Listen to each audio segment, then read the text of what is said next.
I now wanted to introduce to you Jane Aldrich, who's going to be speaking on behalf of Tony Carrier and the Lowcountry Africana project. This is a remarkable project to document the family trees of hundreds, if not thousands, of descendants of Drayton-owned plantations across the Lowcountry. It's staggering in its scope and in its depth, and I think its importance is indicated by a recent book by historian Henry Louis Gates entitled "Finding Oprah's Roots" and then "Finding Your Own," in which she talks about the importance of family trees and family history, because as Lonnie was saying earlier, it's important to know history. It's important to know about the important people who shaped the course of history. But there are people in families who shaped everyday life, who contributed to who we are today, and it's critical that we give them names. And by naming them, we recognize them. And that's what the Lowcountry Africana project has accomplished. And now I'd like to introduce to you Jane Aldrich from that project. Jane?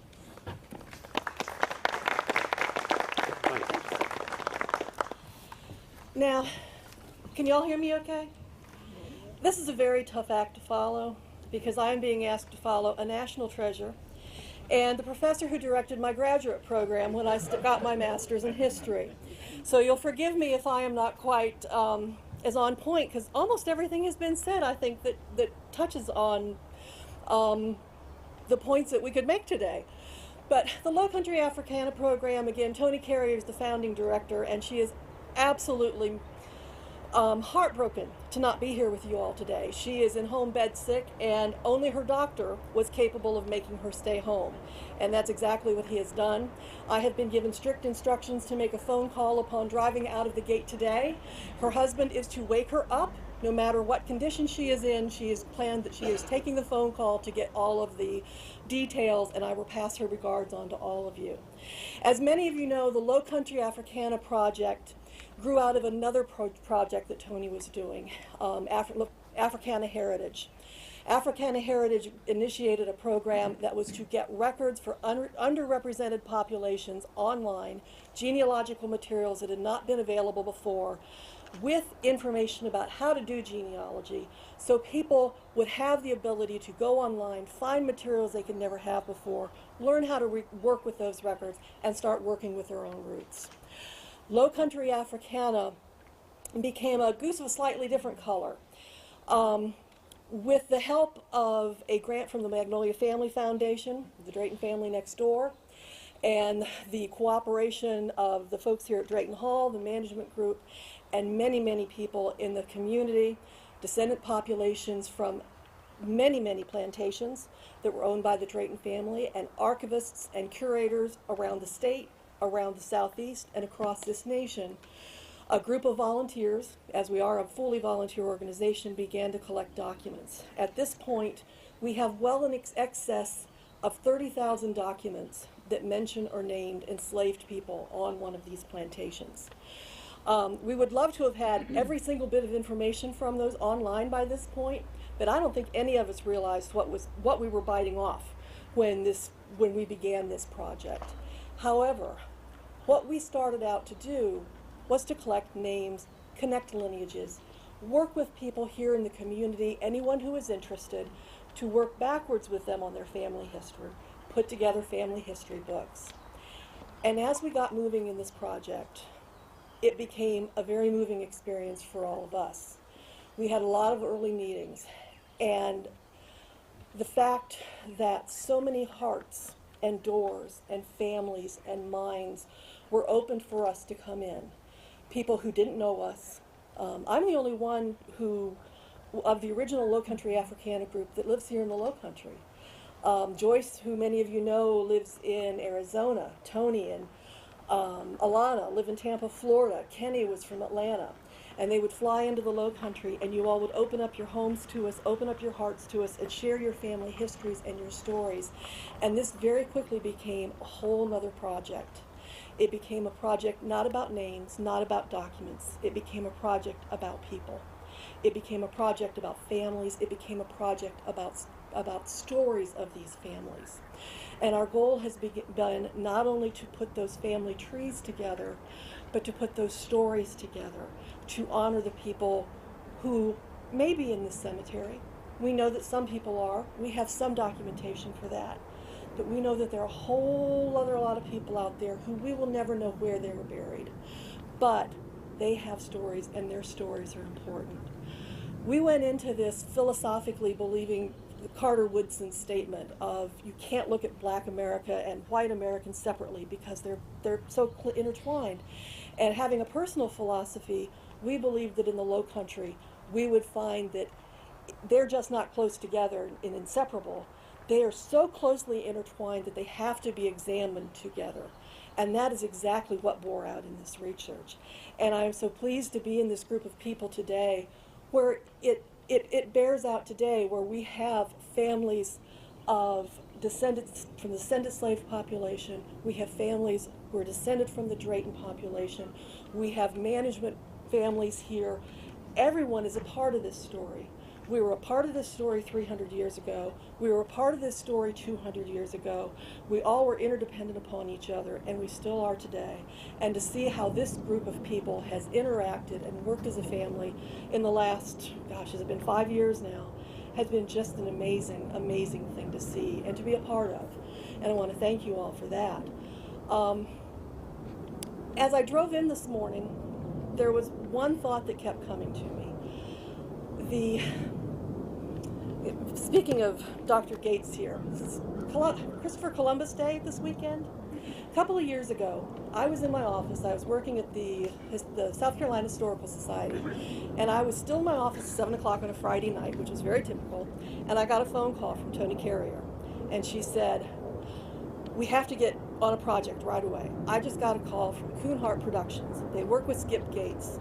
He's filming next Tuesday with Chris Rock for African American Lives 2. They're having trouble with finding information. Can you help? They want us to help them find the story that they can take to Chris Rock. So I literally locked myself in the Historical Society for the 3 days it was closed.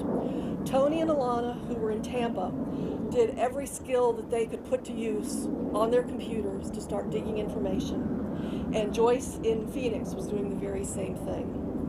And in a matter of 3 days, we were able to send to them documentation that talked about his great-grandfather, Julius C. Tingman, who, as an enslaved person up near Bono, had been a preacher. He was literate.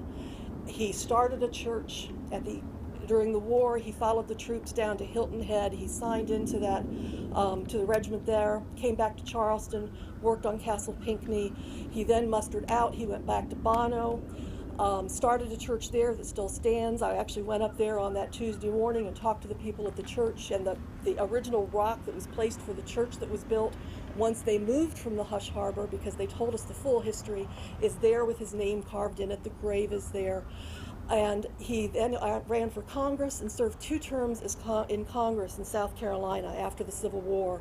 And when you go through the lists of those African Americans serving in Congress in those time period, they always have the list, and they show that they were free people of color prior to the war, how much they owned, what their net worth was. Of course, they were literate, and they were of light complexion usually. And here you have Julius C. Tingman, who was black, enslaved, owned nothing, and he was literate, but had made such a difference. And if you want to bring a tear to any one of our eyes, all you have to do is bring up Chris Rock and African American History, Stories 2, Lives 2, whatever it is. Because when we saw that piece on television, and that information was presented to Mr. Rock, who we would consider a pretty tough, tell it like it is kind of character, and saw his reaction, we were all stunned, because he was very emotional about it. And his response was, had I known this, I might have been able to do something in this world. And Dr. Gates said, well, you're kind of doing okay. I don't really see a problem here. And Chris Rock responded, I got lucky in a club one night. And had I not had that experience, there was never a doubt in my mind that I would have ever been able to do anything with the exception of carry something for a white man. and as he brushed away the tears. And that really, really what made such an impact on all of us to continue what we do. And I just want to mention that all to you, because the stories of everybody that we have uncovered, we hope will help future generations understand their history, our history, American history, as well as their personal history. And yes, I am talking about this cemetery and this cemetery project, which is an amazing thing.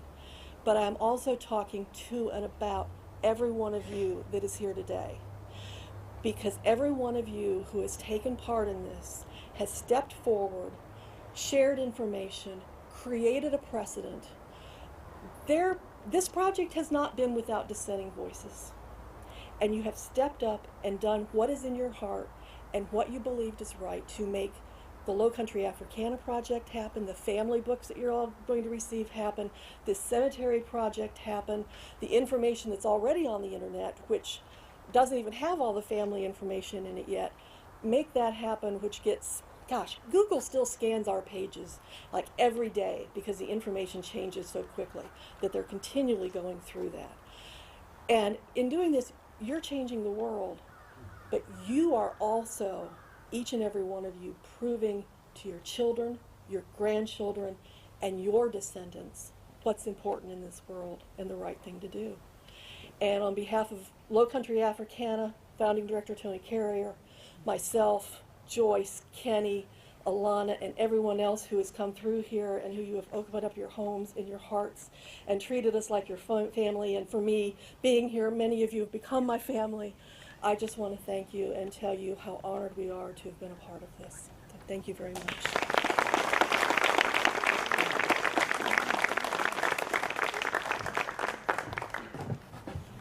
Thank you so much, Jane, for the wonderful testimony and also for description of Lowcountry Africana. That website now, people, you can Google Lowcountry Africana.